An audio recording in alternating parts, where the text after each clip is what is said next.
या ज़हरा या ज़हरा या ज़हरा। আল্লাহ তাআলার হামদ সানা এবং প্রশংসা আজ শারমিয়া গ্রামে পবিত্র কারবালা যে প্রতিবাদী একটি মহা মিছিল বা মজলিসের আয়োজন করা হয়েছে। মৌলানা সৈয়দ ফিরোজ হোসেন জাইদি সাহেব কেবলা তার প্রচেষ্টায় শারমিয়া 72 ওয়েলফেয়ার সোসাইটি পক্ষ থেকে আমি ওনাদেরকে অনেক অনেক ধন্যবাদ জানাই। সাথে সাথে এলাকার যে সমস্ত জাতি ধর্ম বর্ণ নির্বিশেষে সমস্ত মানুষদেরকে বলবো, যারা এখানে উপস্থিত হয়েছেন, ওলামায়ে কেরাম যারা এখানে আছেন এবং আপনারা যারা আমার সামনে বসে আছেন, যারা আসতে না পারলেও দূর দূরে যে যেখানে হোক দাঁড়িয়ে বা বসে এই বক্তব্য শুনছেন, আপনাদের সকলকে বলবো মনোযোগ সহকারে শোনার জন্য। আমরা যে নবীর কলেমা পড়ে মুসলমান, সেই বিশ্ব নবী হযরতে মুহাম্মদ মুস্তাফা সাল্লাল্লাহু আলাইহি ওয়াসাল্লাম তার একটি মূল্যবান হাদিস আপনাদের সামনে পেশ করেছি। বুখারী শরীফের মধ্যে জলজল করছে হাদিসটি, ফাতেমা তো বাযাতুম মিন্নি। এরপরে আরো অনেক আছে হাদিসের অংশ, বাস এতটুকু, ফাতেমা তো বাযাতুম মিন্নি, ফাতেমা আমার কলিজার টুকরা, ফাতেমা আমার টুকরা, ফাতেমা আমার অংশ, ফাতেমা জাহরা।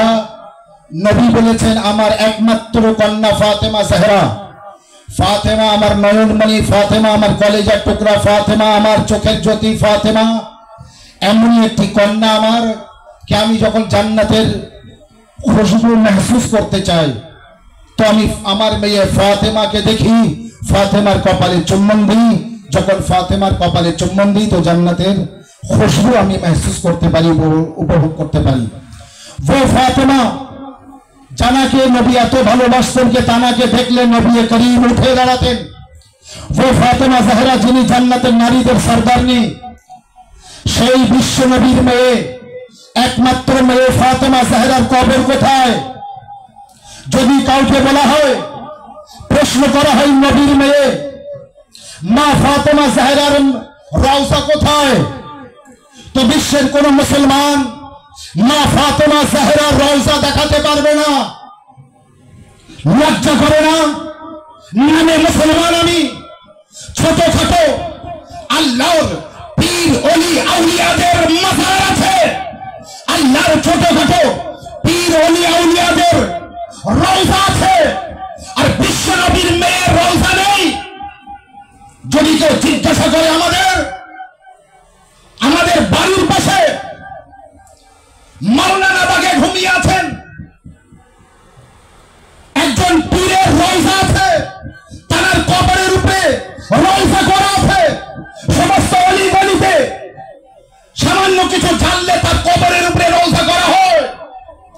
আর আরবের মদিনা শহরে বিখ্যাত একটি কবরস্থান জান্নাতুল বাকি, সেই জান্নাতুল বাকিতে নবীর মেয়ে মা ফাতেমা জাহরার কবর এবং ফাতেমা জাহরার সন্তান জান্নাতের বাদশা ইমাম হাসান আলাইহিস সালামের, ইমাম যায়নুল আবেদিন আলাইহিস সালামের, ইমাম মুহাম্মদ বাকির আলাইহিস সালামের, ইমাম জাফর সাদিক আলাইহিস সালামের মাজার, যার উপরে রওজা ছিল।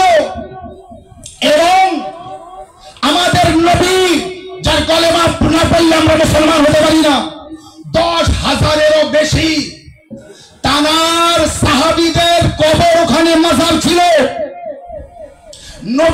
নবীর স্ত্রীগণদের রওজা ছিল, এই রওজার মধ্যে কবর ছিল। এবং নবীর পিতা হযরতে আব্দুল্লাহর কবর, নবীর চাচা আব্বাস ইবনে আব্দুল মুত্তালিবের কবর, নবীজির ফুফি জনাবে নবীর স্ত্রী হযরতে ইব্রাহিম তানার রওজা, নবীর ফুফি জনাবে সাফিয়া বা সুফিয়া তানার রওজা।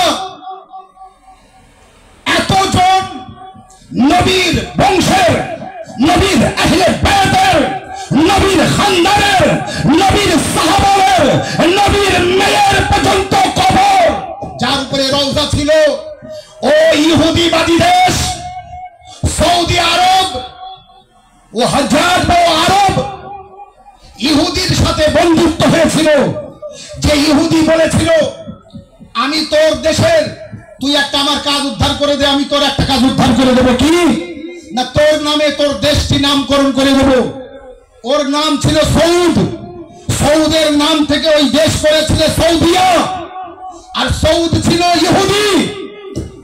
আজ ওই আলে সৌদ কেন ওর ভিতর থেকে ইহুদির রক্ত, ইহুদির গন্ধ এবং ইহুদির কাজ ও কর্ম ফুটে ওঠে, ইহুদির মতো কাজ কেন করে?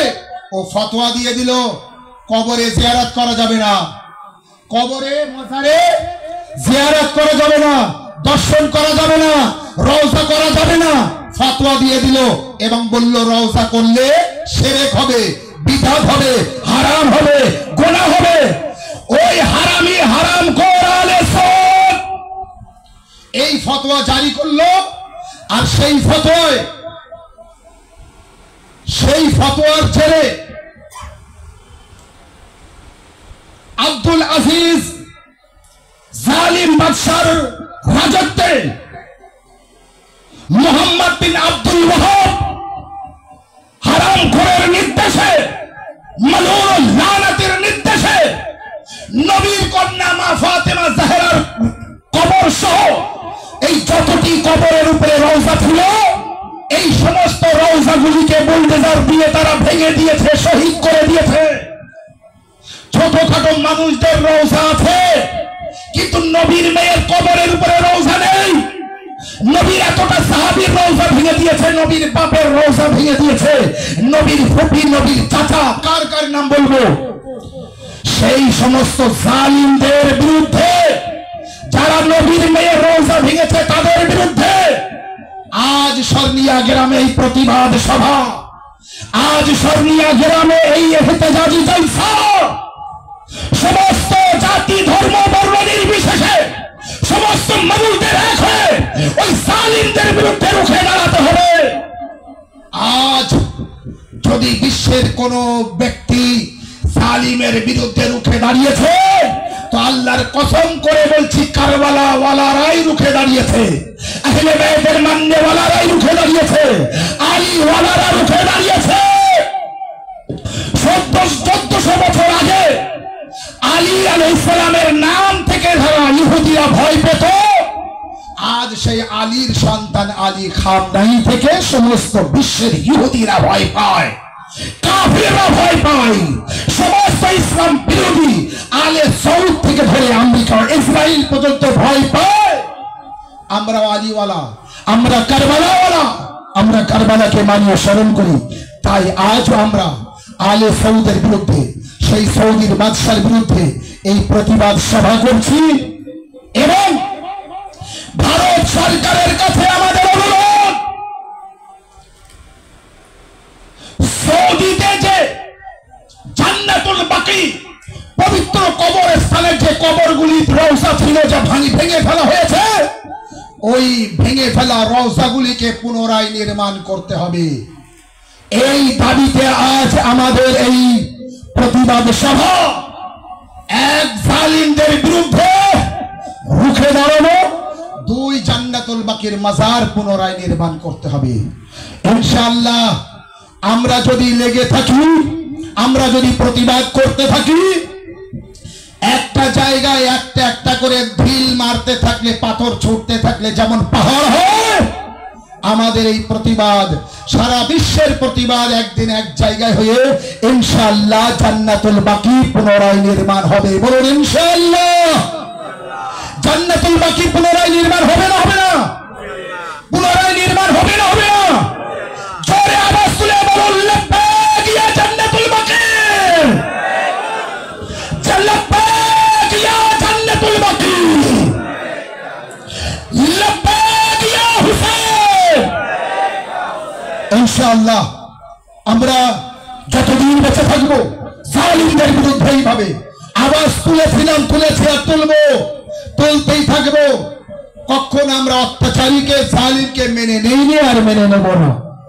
আবারও আমি ধন্যবাদ জানাই শর্মিয়া ৭২ কারবালা ওয়েলফেয়ার সোসাইটি এবং মাওলানা সৈয়দ ফিরোজ হোসেন সাহেব সাহেবকে অনেক অনেক ধন্যবাদ। ওয়া আখিরু দাওয়ানা আলহামদুলিল্লাহি রাব্বিল আলামিন।